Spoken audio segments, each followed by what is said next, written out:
Welcome to Java, and thank you kindly for joining me. It's July 7th, 2025, and it's Monday after a long holiday, so hopefully everybody had a wonderful weekend.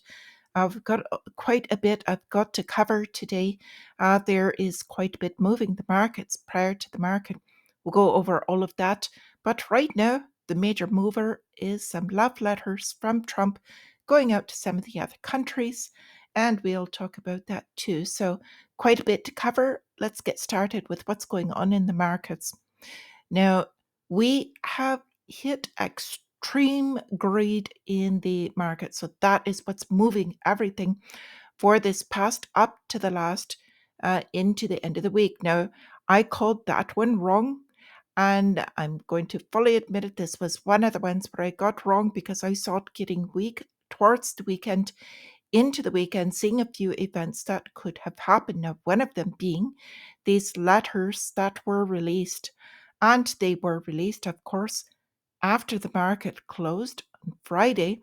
Trump started speaking about these with the mandatory tariffs that are coming in, as far as implementing these to the other countries, with the deadline that is coming up. Now, since then, the market has absorbed this quite a bit, but there's other things that have gone on as well. So, a little bit more pressures that are coming from multiple directions. So, this is not a good sign in the longer term.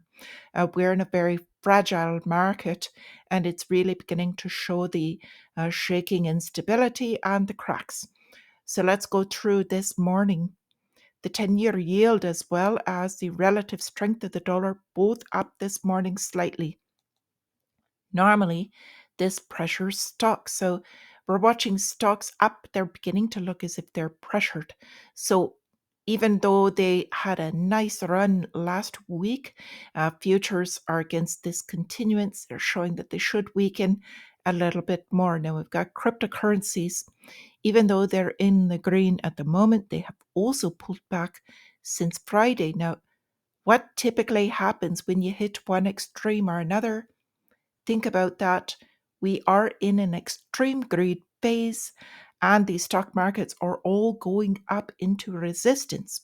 So this is not looking good for continuance, can they?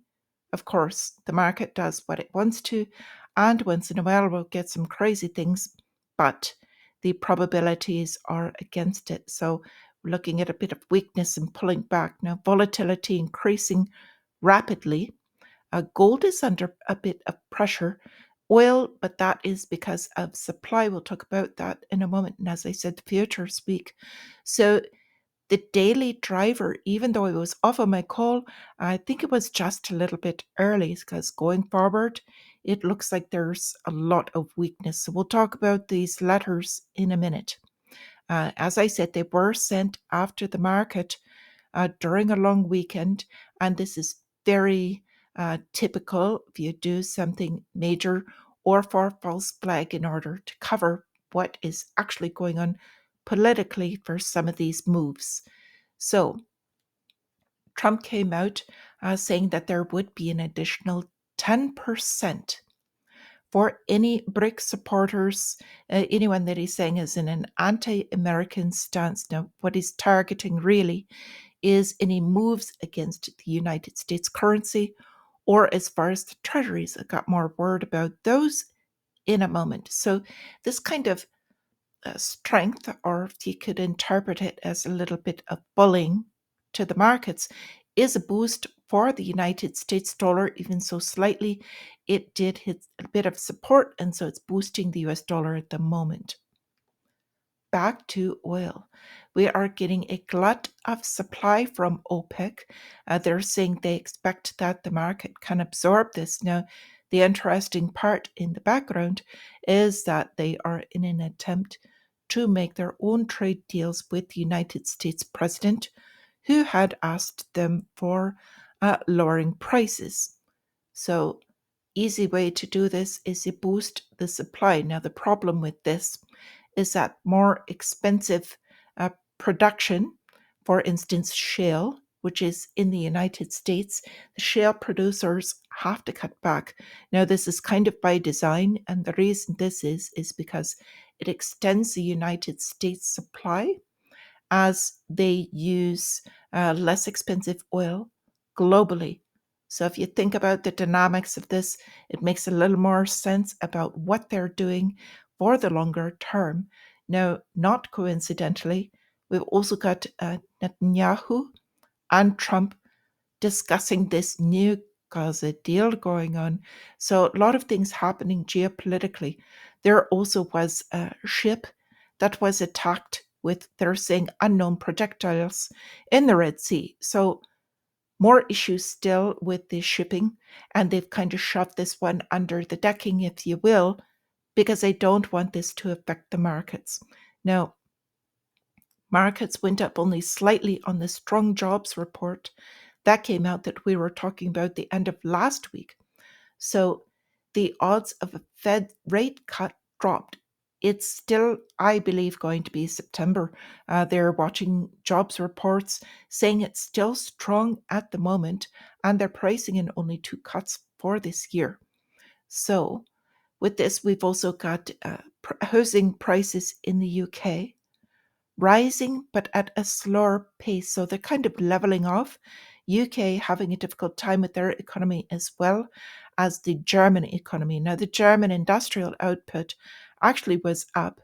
And this is kind of in front running, kind of front loading by companies and corporations purchasing through Germany before these tariffs hit. So that gave them a bit of a boost. Now, we've got another thing that is kind of moving in the background. This is Elon Musk has decided he wants to create America political party. Now, they're saying three is a crowd, that it is a two-party system. He's saying he's starting it in order to fight what we've been calling for a long time, the uniparty system, because there really is no choice about it. He's also saying that this party will embrace Bitcoin because fiat is hopeless. So I do support him on that, in the fact that the system as it is of debt is quite useless. And it's going down the tunnel as it always does. Talk about that in a moment. For the calendar, very light this week. The largest thing really is the FOMC meeting on Wednesday, and then a bit more jobless claims coming out on Thursday. Other than that, we know the federal budget is in shambles, so not expecting a lot of movement on the rest. Now, a couple of individual things. First off, gold miners. They look to be getting a boost soon.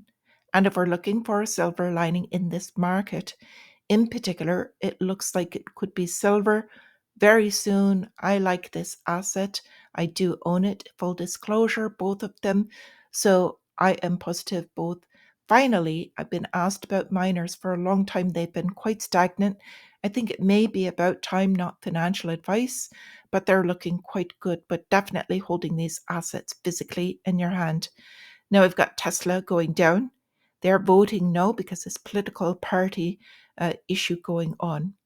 Now I want to speak about a few other things, because the large driver that we are looking at now is employment. We've got Microsoft.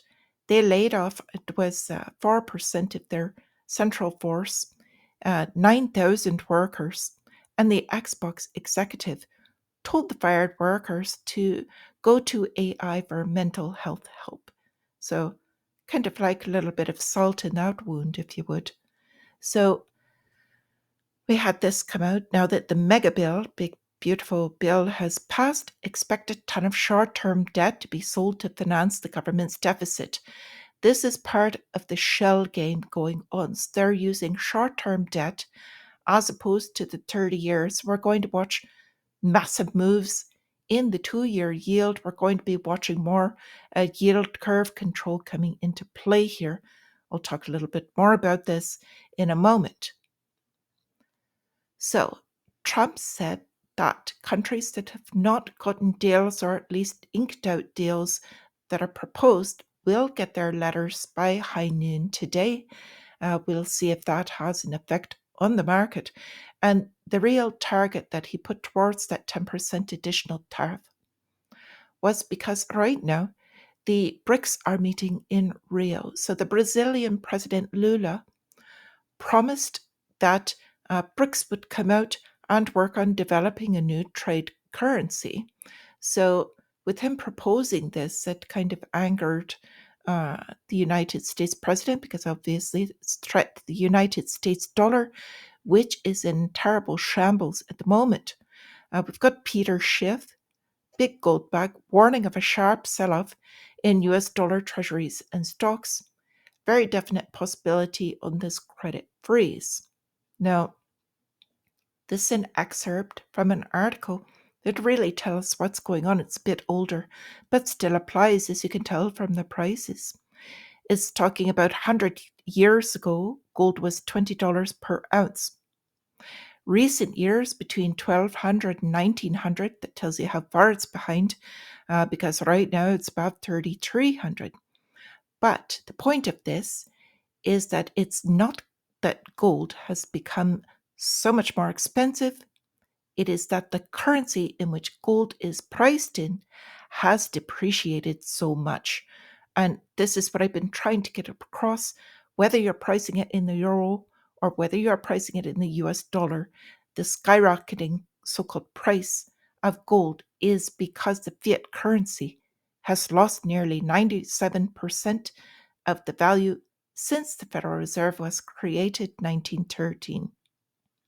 So, going into currency, world's dominant reserve currency. I think this is very valid. This is a little bit of an older graph as well, but just to drive this home, the United States right now, they're saying 100 years, but this would have been to 2020. It is now 2025. So it has lasted 105 years. The last world reserve currency was from the UK. It was the sterling, also lasted 105 years when the US dollar took over. Prior to that, the longest issued reserve currency in power was from Spain, was a peseta for 110 years. So if you look at this chart, it also has the years that they were in power. The last four, and they have all done what they are designed to do, and that is eventually just to go to nothing. So we're in this phase at this moment. We're looking at 105 years for the United States dollar. It is time. Now, I want to bring this up because we've got a few more stories here. Jack Dorsey, he's testing BitChat, is what he's calling it. It's a decentralized messaging without using internet. Now, it is a mesh type, if you understand what that is, peer-to-peer, and it uses Bluetooth instead. So whole different protocol, if you will, and it's peer-to-peer. It's also got a panicked where it will erase everything. We've got Ray Dalio also forecasting big painful disruptions as the United States national debt is set to swell over the next decade. Now, this is as the US dollar is dying. Why am I bringing these two up? Because people often talk about the 1%. Our global population, approximately 8.2 billion people. So this means that 1% would be 82 million people. Even if you take this down by half, 41 million people, I believe there's some very good people that are in that set, and they are trying to help some of the rest of the population. I would be very disappointed if Ray Dalio was not one of these people. So just want to bring that up. There are good people in higher positions. Lagarde, not one of those. But anyway, she is warning that stablecoin adoption might lead to privatization of money, which would be a good thing if people could own their own money. But she does not want that because that is against what central banks want. We've got this entire shadow system setting up, and they are putting out lies now, including that we can grow out of this debt, this absolutely parabolic debt, the debt to GDP ratio. We'll talk about that again at another time. So, at any rate, the currency is dying. The euro is in the same position as the US dollar, except not quite as strong. Now, we've got Mercado Bitcoin. Mercado is Mexico's version. They're tokenizing over 200 million in real world assets on XRP. So I'm bringing this up because XRP very volatile lately, but stands to gain more in the long run as we tokenize what is going on here. So with all of this, I want to wish you a wonderful trading day. And until I see you again, my friends, resist.